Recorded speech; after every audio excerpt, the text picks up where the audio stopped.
Well, let's bring you into this conversation. You, of course, have been covering this Free State asbestos project, a multi-million rand project that was found to be questionable. What's the reaction from people involved in this project, especially when it comes to Ace Magashule?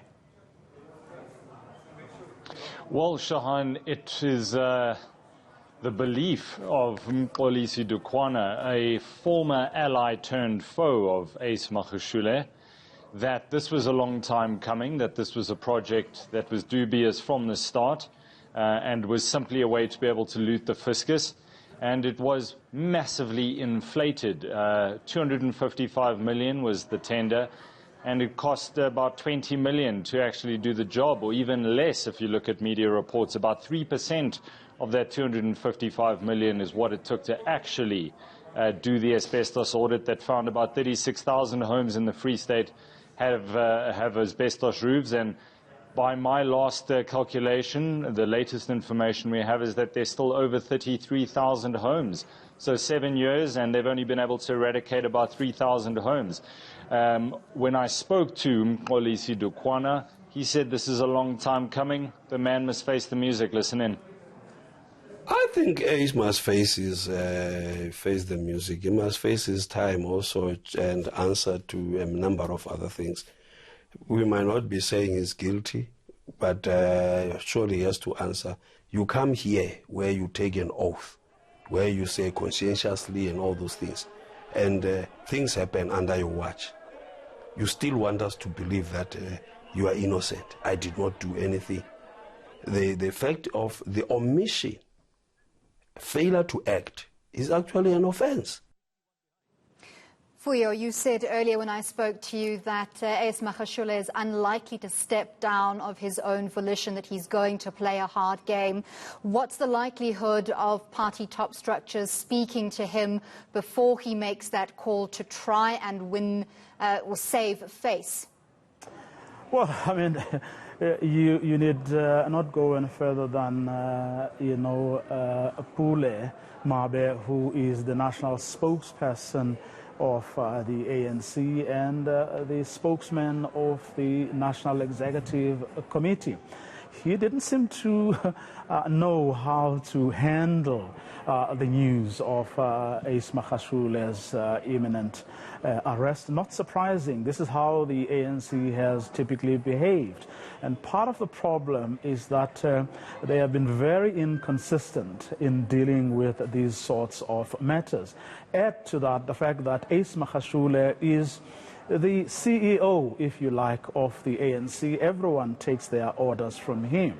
Now, if the problem is right at the top, you can imagine how difficult it would then be for people like Pulemabe to actually come up with something that makes sense to many people. Add to that the fact that the entire ANC leadership, or at least the great majority of them, have actually battled to handle these matters up until now. Yes, that possibility exists, that there are people who will try and knock sense into him and argue, perhaps correctly, that to have your Secretary-General, implicated in a matter as seriously as the one he will have to answer to won't bode well for the governing party on the eve of local government elections. But you can expect a pushback not only from Ace Magashule himself, but people who will call themselves all manner of things, from friends of Ace Magashule to structures of the ANC that are aligned to him. So there's going to be a lot of confusion as the ANC battles with how best to handle this matter. But do listen to the initial response that we got from Pulemabe.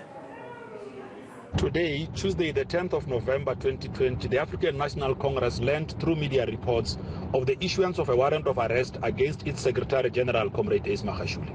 This afternoon, the Secretary-General advised the movement that he will be in consultation with his legal team to best respond to the latest developments and to guide any response on the matter. The Secretary-General previously spoke about his imminent arrest and had requested his legal team to establish the validity of such an arrest with the relevant authorities. The Secretary-General stated on more than one occasion, including through his legal team, that he would cooperate with any process undertaken by law enforcement agencies. The ANC will be monitoring these developments closely and will accordingly communicate on any update should the need arise. So, Mike, let's get a bit more background on the allegations and how Ace Magashule is allegedly involved in the asbestos project. There were his initials that were found on numerous documents and spreadsheets. Tell us more about that, because the context and how he's linked is very important for viewers. That's right. So it was Mr. Dukwana at the state capture inquiry last year who made this allegation that Igor Mpombani, one of the JV partners in this asbestos tender, had a spreadsheet. And on this spreadsheet, which, according to Mr. Dukwana, Mr. Mpombani would call the cost of doing business. If you read between the lines there, it's who you have to pay off to get tenders or to keep certain people happy. And there were a whole bunch of initials. OM, Olium Lamleli, she was arrested, the former mayor of Mangaung. And then there was an AM. And I asked Mr. Dukwana the obvious question, who is AM? We'll get to that in a second. The second issue is a paper trail from Ms. Charlotta, who is now in the US. It's the former PA to Ace Magashule. If you remember, just a few weeks ago, she was interviewed by the Federal Bureau of Investigations, the FBI, working in collaboration with local law enforcement. What exactly they asked her, we don't know, but surely she would be a person of interest if there are these emails where she, acting on behalf of her senior, Ace Magashule, is asking Igor Mpombani to process certain payments. And this is somebody who has got the asbestos tender, so there were certain dubious third-party payments that had to be made, and that's where Ace Magashule's name came up. But I asked Mr. Dukwana, who is AM? This is what he had to say.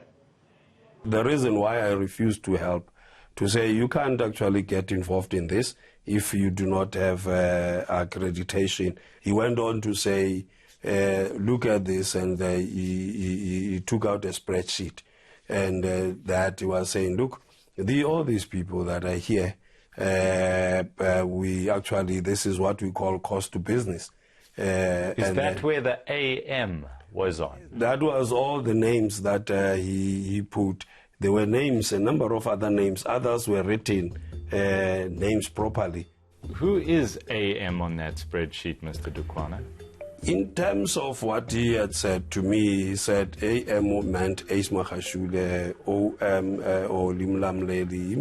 He mentioned a number of things, and they were there. Problem with what we are dealing with is these people are not stupid, and we have seen people getting money in envelopes, in bags, etc. They just get cash. Right, Vuyo, before we let you go, should Ace Magashule step down of his own volition or be suspended, his departure will need someone to take over the reins. He's effectively the CEO of the party. Are we expecting his deputy, Jesse Duarte, to take over those reins? That would be the natural, a person to actually take over. But as I was saying earlier, do expect a great deal of pushback and opposition to that idea, because remember, Ace Magashule is among those people who know how the ANC operate, who know how best to use its structures and constitution, and who know where the pressure points, the weak points of the organization are. They will do, he and his allies will do the best they can to push back, to try and stop that from happening. Because the minute he loses a control of the levers of the organization, he knows that it would be a downward, like a slippery slope for him from there. So they are going to try and resist that. But if one looks at how things have happened in the past a few years. Yes, they have taken a great deal of time. There has been a lot of toing and froing, a lot of accusations leveled at people like President Cyril Ramaphosa that they couldn't muster the courage to get these comrades of theirs to actually do the right thing. Slowly but surely things began to happen. No one thought that Jacob Zuma would leave before his term had actually expired, but it did happen. But what South Africans and those within the ANC who want to do the right thing would like to see is for these things to happen a lot more quicker, a lot more faster, a lot more effectively than has actually been the case. This perhaps is the big moment, the big test for the ANC to see just on which side the scales, are tilting this time around. And if they manage to convince Ace Magashule to step aside, it will be a good move. And I think a lot of South Africans will say, indeed, we can see a lot clearer now than has ever been the case before. Well, thank you very much, political editor Vuyo Mvoko and reporter Michael Apple, for those insights and for tracking those developments for us. Shahan, important to remember, not just today, but every day. This story dating back 5 years to 2015. A lot of groundwork has been done to get to this point. Yeah, it's going to be very interesting to see how this unfolds.